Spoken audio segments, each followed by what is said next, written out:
Baik, selamat petang teman-teman, selamat petang Ibu Maya, Om Swastiastu, Assalamualaikum warahmatullahi wabarakatuh, salam sejahtera bagi kita semua, salam nama budaya, Rahayu. Hari ini perkuliahan topik yang ketiga dari Ibu Maya untuk mata kuliah interaksi komunitas. Tidak salahnya kita berdoa sejenak agar kegiatan hari ini berjalan dengan lancar. Nggih.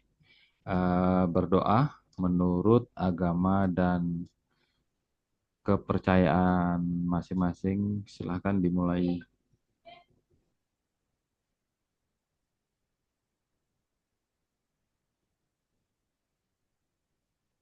Oke, berdoa selesai. Silahkan Ibu, waktu dan tempatnya. Baik, terima kasih untuk waktunya. Bismillahirrahmanirrahim. Assalamualaikum warahmatullahi wabarakatuh. Terima kasih untuk malam ini saya akan menyampaikan materi tentang perencanaan program tanggung jawab sosial perusahaan atau yang dikenal dengan CSR.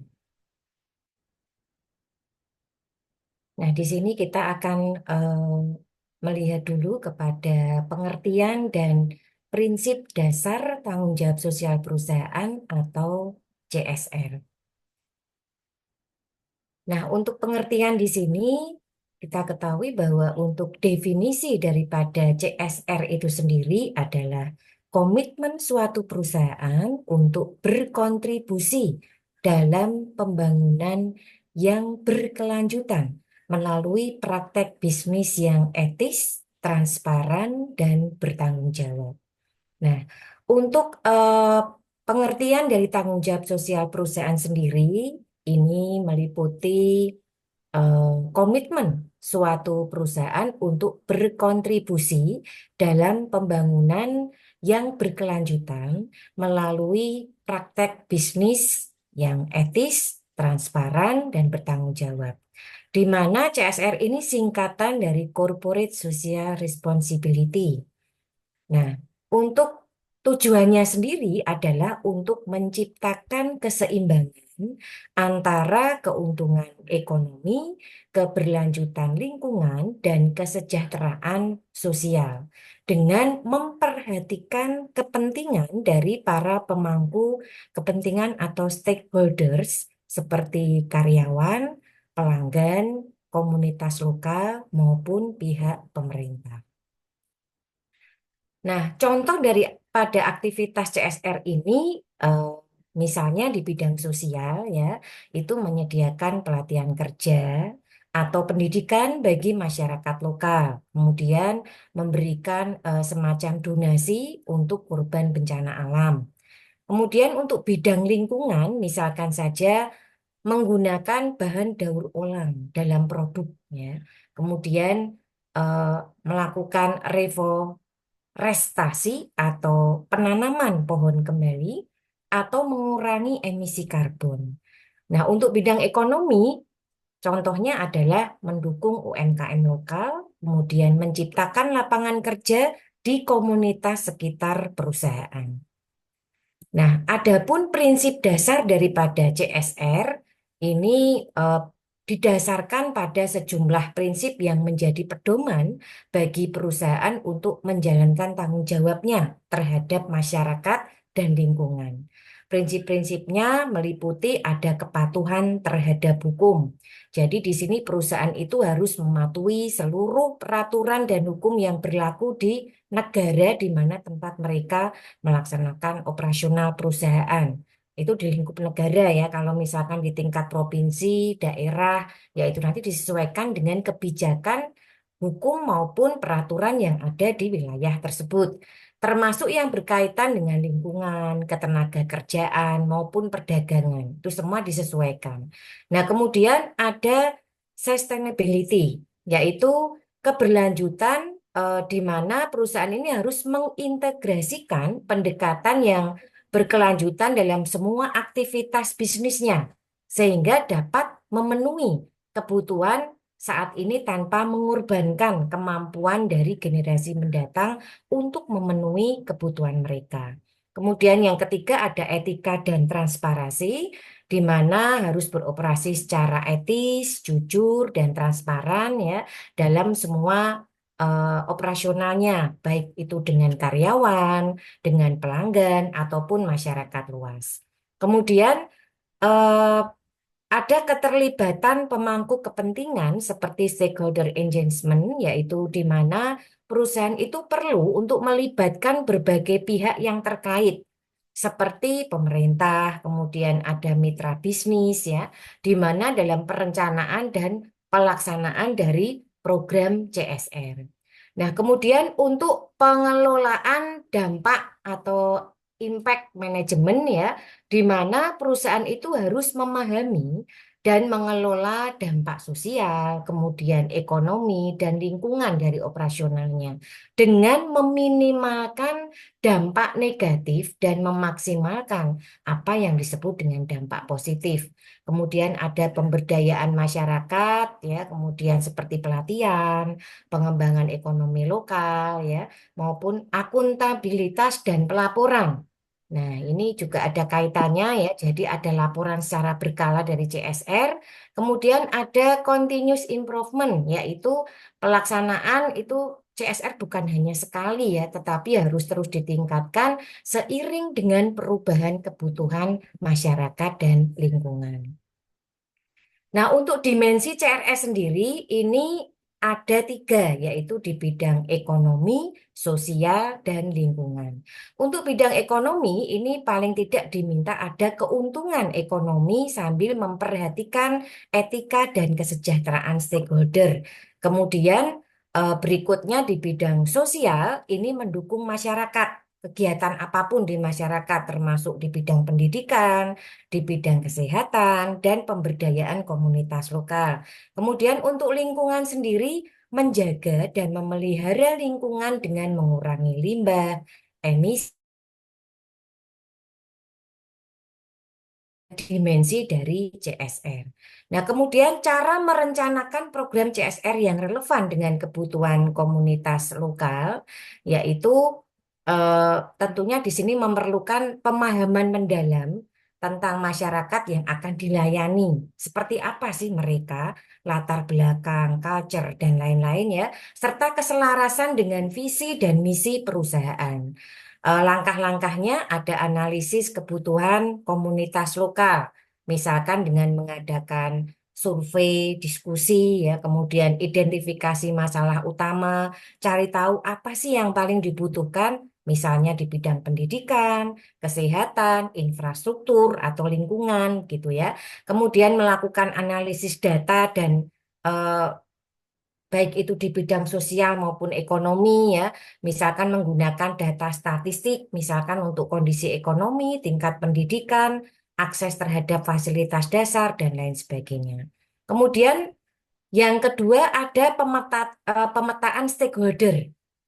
Kita perlu melakukan identifikasi siapa saja sih pemangku kepentingan ya yang terlibat seperti pemerintah daerah, misalkan organisasi masyarakat, mitra bisnis ya. Nah, kemudian kita juga perlu melakukan pemetaan terhadap peran masing-masing pihak dalam mendukung keberhasilan program. Kemudian yang berikutnya ada selaraskan dengan strategi perusahaan. Pastikan bahwa program CSR itu sejalan dengan nilai, visi, dan misi perusahaan. Misalnya, perusahaan makanan ya di bidang kuliner misalkan, ini dapat mendukung program pemberantasan kemiskinan khususnya di bidang makanan, jangan sampai ada kelaparan, misalkan seperti itu ya. Perusahaan teknologi mungkin dapat fokus pada pendidikan digital, misalkan seperti itu. Nah, sesuaikan anggaran dan sumber daya perusahaan dengan skala program. Kemudian penentuan tujuan dan indikator. Nah, di sini ada tujuan spesifik ya, di mana kita harus bisa mengukur, kemudian menentukan tujuan secara spesifik, relevan ya, seperti misalkan salah satu tujuan itu meningkatkan keterampilan digital 200 pemuda lokal selama 6 bulan. Misalkan kita punya semacam tujuan seperti itu. Nah, ini bagaimana untuk mencapai tujuan tersebut. Kemudian kalau sudah punya tujuan harus ada yang namanya indikator keberhasilan. Gunakan indikator seperti jumlah penerima manfaat, tingkat kepuasan, ya, atau perubahan yang diukur. Contohnya, bagaimana peningkatan pendapatan masyarakat. Ya. Nah, kemudian berikutnya ada perencanaan program. Di mana pada perencanaan program ini kita butuh yang namanya desain program, contohnya ada pelatihan keterampilan kerja, pengadaan fasilitas air bersih misalnya, atau program beasiswa pendidikan misalnya ya. Nah, tentunya desain program itu juga harus punya yang namanya jangka waktu. Nah, tentukan durasi program, apakah bersifat jangka pendek, misalkan 1 sampai 6 bulan, atau jangka panjang selama 1 tahun atau lebih. Nah, kemudian berikutnya ada alokasi anggaran dan sumber daya. Hitung anggaran berapa kira-kira yang dibutuhkan untuk setiap kegiatan yang dilaksanakan. Tentukan juga ada sumber daya, kemudian kebutuhan peralatan, atau mitra yang mungkin diperlukan untuk pencapaian satu tujuan tertentu. Kemudian libatkan komunitas. Libatkan masyarakat lokal dalam pelaksanaan program untuk lebih meningkatkan rasa memiliki, ya. Kemudian bentuk tim relawan lokal atau bekerja sama dengan lembaga setempat. Kemudian pelaksanaan dan monitoring ini juga penting ya. Jangan sampai ada satu kegiatan tapi tidak kita monitoring ya. Lakukan pemantauan secara berkala untuk memastikan program itu berjalan sesuai dengan target. Kemudian ada evaluasi dan pelaporan. Nah, tentunya setelah satu program itu selesai, lakukan evaluasi dan apa sih dampaknya terhadap komunitas ya. Dokumentasikan hasilnya termasuk pencapaian dan tantangan yang dihadapi. Nah, kemudian peningkatan dan keberlanjutan ini berdasarkan hasil evaluasi, rancangan strategi, tentunya ada mekanisme keberlanjutan. Nah, misalnya dengan membentuk komunitas mandiri atau melatih pelatih lokal. Nah, itu tadi adalah cara merencanakan program CSR. Kemudian berikutnya teknik melibatkan komunitas lokal dalam perencanaan dan pelaksanaan program CSR. Nah, ini meliputi ada survei dan kuesioner ya. Kemudian ada focus group discussion atau FGD, yaitu membentuk semacam grup diskusi seperti itu. Tujuannya mengidentifikasi kebutuhan spesifik dan solusi yang mungkin ya. Kemudian ada musyawarah komunitas, ada juga pemetaan partisipatif. Nah, melibatkan komunitas lokal dalam perencanaan dan pelaksanaan program CSR itu sangat penting untuk memastikan bahwa program tersebut itu dapat diterima, relevan, dan dapat dilanjutkan di masyarakat tersebut. Nah, kemudian teknik-teknik yang dapat digunakan untuk melibatkan komunitas ya lokal secara efektif. Teknik pelibatan dalam pelaksanaan, ada teknik pelibatan dalam perencanaan, kemudian ada teknik monitoring dan evaluasi partisipatif. Kalau untuk perencanaan ya jelas kita butuh ada data di situ ya. Tadi disebutkan sebelumnya kita membentuk ada grup komunitas untuk diskusi misalkan ya. Kemudian mengadakan musyawarah, pemetaan untuk partisipan yang kira-kira ikut seperti itu ya. Kemudian untuk teknik pelibatan dalam pelaksanaan sendiri ini ada rekrutmen relawan lokal. Tujuan untuk memberdayakan masyarakat sebagai pelaksana program. Nah, jadi biar mereka itu memiliki terhadap program dan mempercepat pelaksanaan karena orang dalam sendiri yang melaksanakan atau wilayah masyarakat tersebut sehingga dari culture, dari kebiasaan itu mereka sudah istilahnya sudah terbiasa seperti itu ya. Familiar istilahnya seperti itu. Nah, kemudian berikutnya juga membentuk kelompok kerja atau task force ya. Jadi memastikan pelaksanaan program itu bisa terorganisir. Jadi tidak ilegal ya sifatnya ya. Jadi kita membentuk kelompok kerja yang terdiri dari masyarakat lokal, kemudian manfaatnya bisa terlibat langsung dan dalam pengambilan keputusan ya. Kemudian ada kemitraan dengan organisasi lokal. Ada juga pelatihan dan transfer lingkungan.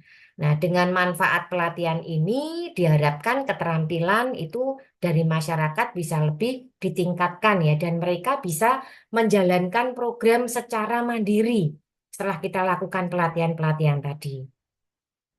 Kemudian berikutnya ada teknik monitoring dan evaluasi partisipatif ya. Ini ada penilaian bersama. Jadi kita perlu melibatkan komunitas dalam masyarakat tersebut untuk ikut memantau dan mengevaluasi pelaksanaan program untuk memastikan bahwa program itu berjalan sesuai dengan rencana. Ya, kemudian ada umpan balik, ada feedback di mana masyarakat ini dapat memberikan semacam masukan tentang keberhasilan atau kekurangan program. Kemudian ada juga studi kasus. Ya, jadi libatkan dalam mendokumentasikan tentang kegiatan, tantangan yang diperoleh selama program yang berjalan. Kira-kira hal apa saja yang bisa didapatkan, keunggulan-keunggulan apa saja yang bisa didapatkan dari perencanaan yang sudah dijalankan. Nah, manfaat melibatkan komunitas lokal di sini ada keterterimaan program, di mana komunitas itu lebih menerima program atau masyarakat itu lebih menerima program karena merasa dilibatkan sejak awal. Kemudian ada relevansi, jadi program itu lebih sesuai dengan kebutuhan masyarakat. Apa sih yang menjadi kebutuhan mereka saat ini di berbagai bidang tentunya. Nah, itu nanti lebih relevan dengan yang kita jalankan. Kemudian ada keberlanjutan, ya. Dengan melibatkan masyarakat, maka masyarakat ini lebih mungkin untuk melanjutkan program setelah perusahaan itu selesai. Jadi bisa menjadi satu agenda tersendiri bagi kelompok masyarakat tersebut untuk melanjutkan program tersebut jika memang program itu dirasa membawa manfaat yang sangat signifikan bagi masyarakat setempat. Kemudian peningkatan kepercayaan. Jadi hubungan perusahaan dengan masyarakat menjadi lebih baik ya, karena masyarakat merasa bahwa apa masalah profit oriented pada masalah perusahaannya saja, tetapi juga mereka memperhatikan lingkungan masyarakat setempat seperti itu. Nah, kemudian pengukuran dampak sosial dari program CSR terhadap komunitas ini yaitu melibatkan ya, jadi melibatkan masyarakat dalam perencanaan dan pelaksanaan program CSR itu sangat penting untuk memastikan bahwa program tersebut dapat diterima dan bisa dilanjutkan. Nah, untuk pengukuran tersebut bisa melalui teknik pelibatan dalam perencanaan. Jadi ada survei, ada membentuk grup diskusi tadi, kemudian memetakan siapa saja yang bisa ikut dalam kegiatan tersebut, kemudian melibatkan masyarakat dalam pelaksanaan tersebut dengan tujuan supaya mereka itu memiliki rasa tanggung jawab juga karena ikut memiliki terhadap program dan mempercepat untuk proses pelaksanaannya. Nah, ini adalah pengukuran dampak sosial di mana mengukur dampak sosial dari program CSR itu penting untuk memastikan bahwa program yang dilaksanakan memberikan manfaat yang nyata bagi komunitas dan membantu perusahaan memahami efektivitas investasinya. Nah, langkah-langkah dan metode untuk mengukur ya, langkah-langkah dan metode untuk mengukur dampak sosial dari program CSR diantaranya menentukan indikator dari dampak sosial. Kita ketahui untuk indikator itu dapat dari sisi ekonomi, dari sisi sosial, dari sisi lingkungan ya.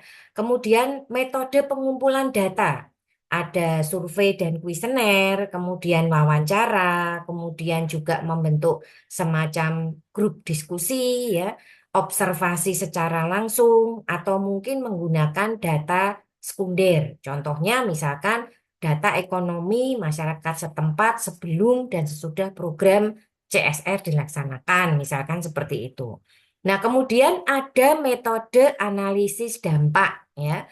Jadi di sini ada analisis sebelum sesudah atau yang disebut dengan pre-post analysis ya. Kemudian ada analisis perbandingan, jadi kita melakukan komparatif membandingkan masyarakat yang menerima program CSR dengan masyarakat yang mungkin tidak menerima program tersebut. Contohnya, tingkat kelulusan siswa lebih tinggi di lingkungan masyarakat yang menerima program beasiswa dari CSR, misalkan seperti itu. Nah, kemudian ada social return on investment. Jadi, menghitung rasio antara nilai manfaat sosial yang dihasilkan oleh program terhadap investasi yang dilakukan. Contohnya, misalkan setiap Rp1 yang diinvestasikan menghasilkan manfaat sosial setara Rp3. Ya, maka SROI-nya itu menjadi 3:1. Misalkan menggunakan model SROI atau Social Return of Investment. Kemudian melakukan case studies ya. Jadi di sini misalkan saja mendokumentasikan kisah sukses individu atau sekelompok masyarakat, misalkan yang terdampak oleh program. Misalkan saja profil seorang peserta pelatihan kerja yang berhasil mendapatkan pekerjaan setelah mendapatkan training dari program CSR ini, misalkan seperti itu. Nah, kemudian ada evaluasi jangka panjang. Ya, jadi ada monitoring keberlanjutan dan ada analisis dampak. Kemudian yang terakhir adalah pelaporan hasil. Nah, contoh indikator dan alat pengukuran, misalkan ini untuk ekonomi, indikatornya ada peningkatan pendapatan. Alat pengukurannya survei rumah tangga. Sosial, tingkat partisipasi pendidikan, alat pengukurannya adalah data sekolah lokal. Untuk lingkungan, penurunan emisi karbon, alat pengukurannya adalah analisis data lingkungan. Untuk kesehatan, penurunan angka penyakit terkait air ya untuk alat pengukurannya adalah laporan klinik kesehatan. Nah, ini adalah contoh indikator dan alat pengukuran yang digunakan. Dengan teknik ini, perusahaan dapat memastikan bahwa dampak sosial dari program CSR terukur dengan baik, relevan, dan sesuai dengan kebutuhan komunitas. Hasil Nah, pengukuran juga menjadi dasar untuk perbaikan program. Nah, kesimpulannya ya, jadi di sini ada kesimpulan perencanaan yang matang adalah fondasi dari program CSR yang sukses. Dengan melibatkan masyarakat secara lebih aktif, kemudian memanfaatkan sumber daya dengan bijak, dan berkomitmen pada keberlanjutan, jadi program itu tidak hanya sekali, tapi bisa to be continue seperti itu, perusahaan dapat menciptakan program CSR yang tidak hanya bermanfaat bagi masyarakat, tetapi juga mendukung keberlanjutan dari bisnis itu sendiri. Nah, kira-kira itu yang mungkin bisa Bu Maya sampaikan pada kesempatan kali ini. Waktu eh, kami kembalikan ke Pak Putu. Monggo Pak Putu. Oke, terima kasih Bu Maya. Itu pemaparannya teman-teman untuk topiknya CSR ya, Corporate Social Responsibility gitu. Kira-kira Ya, ada yang mau ingin ditanyakan? Ah, ini sepertinya Mas Fauzi, ada yang mau ditanyakan? nggak ada, Pak. Nggak ada, Oh, Pak. gitu. Oke, yang lain, silakan yang lain. Nah, oke, kalau gitu saya tambahkan sedikit lumayan ya. oke. Eh, biasanya kalau di apa yang saya baca-baca itu literasinya, kalau dulu saat saya bekerja sih memang tidak kenal istilah CSR ini ya. Tadi saya cari informasinya, itu diadopsinya dari Kementerian Tenaga Kerja, kemudian Kementerian Sosial dan Lingkungan Hidup itu sekitar 2014 gitu ya. Jadi memang saya rasa mungkin baru kisaran 10 tahun mungkin di teman-teman swasta itu sangat sangat merasakan itu ya.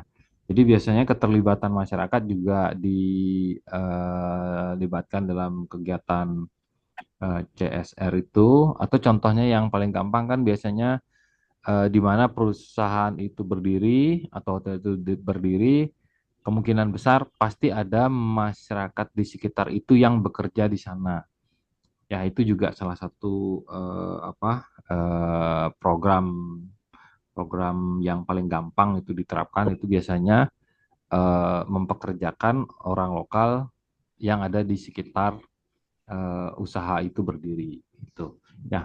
Nah, kalau di kita di kampus mungkin namanya lain gitu ya, tapi pada intinya adalah respon kita kepada masyarakat itu. Nah, yang kemarin terjadi di Ganesha itu bersih-bersih pantai kemarin sudah dapat, kemudian menanam pohon di salah satu kantor desa juga sudah, kemudian melakukan eh, bersih-bersih lingkungan di sana juga sudah, paling itu aja. Tapi paling tidak ya mungkin eh, kurang lebih mirip lah untuk ininya, untuk apa implementasinya, penerapannya gitu. Yang penting responnya kepada masyarakat itu.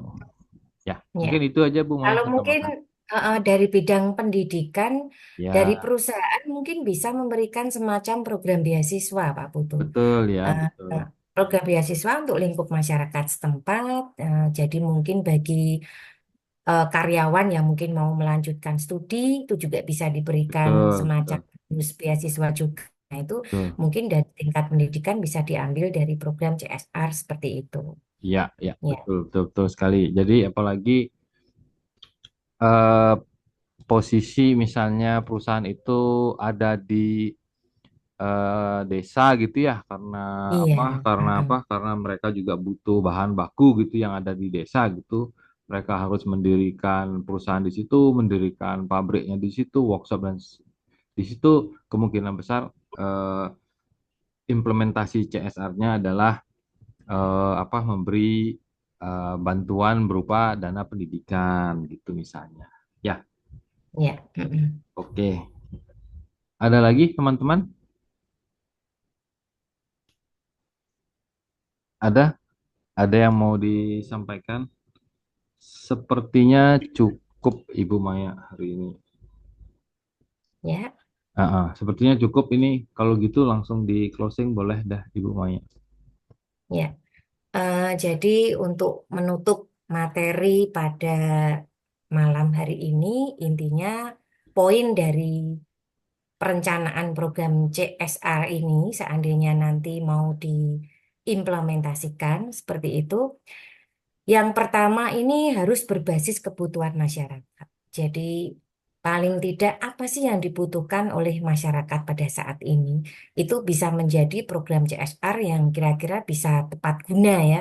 Kalau kira-kira di lingkungan masyarakat tersebut membutuhkan misalkan pelatihan untuk menanam tanaman yang membuahkan hasil, kira-kira misalkan itu daerah pertanian, itu bisa diberikan pelatihan seandainya memang perusahaan tersebut support terhadap lingkungan tersebutnya, atau mungkin bagaimana cara packaging yang baik misalkan itu untuk UMKM misalkan seperti itu bisa menggunakan program seperti ini.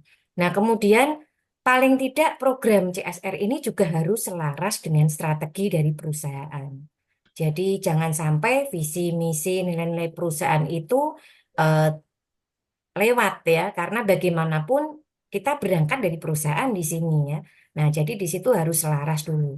Kemudian tetap melibatkan masyarakat lokal, wajib ya sifatnya kalau bisa pemerintah, karena kita harus mengetahui kebijakan apa kira-kira yang nanti harus diikuti. Kemudian mitra, dalam hal ini bisa UMKM, mitra bisnis ya, apakah program ini bisa diterima dan didukung. Kemudian anggaran itu jangan sampai dilewatkan ya.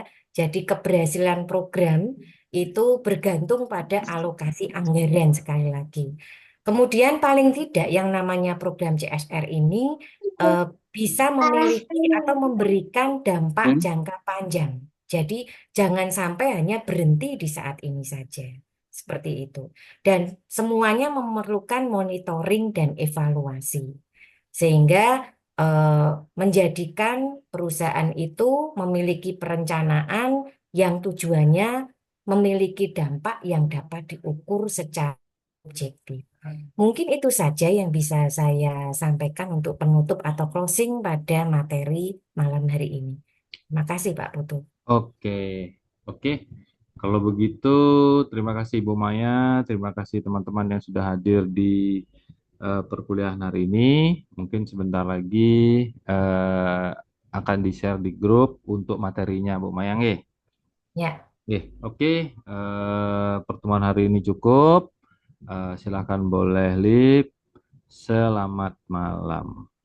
oke, selamat Selamat malam malam, terima semuanya. kasih Bu. Terima kasih Selamat Pak Ibu. Malam, Bu Putu. Maya. Oke, Selamat malam, terima kasih Bu. ya, Terima kasih, Mbak. sama-sama. Izin live. Malam, malam. Nggih, nggih, silakan.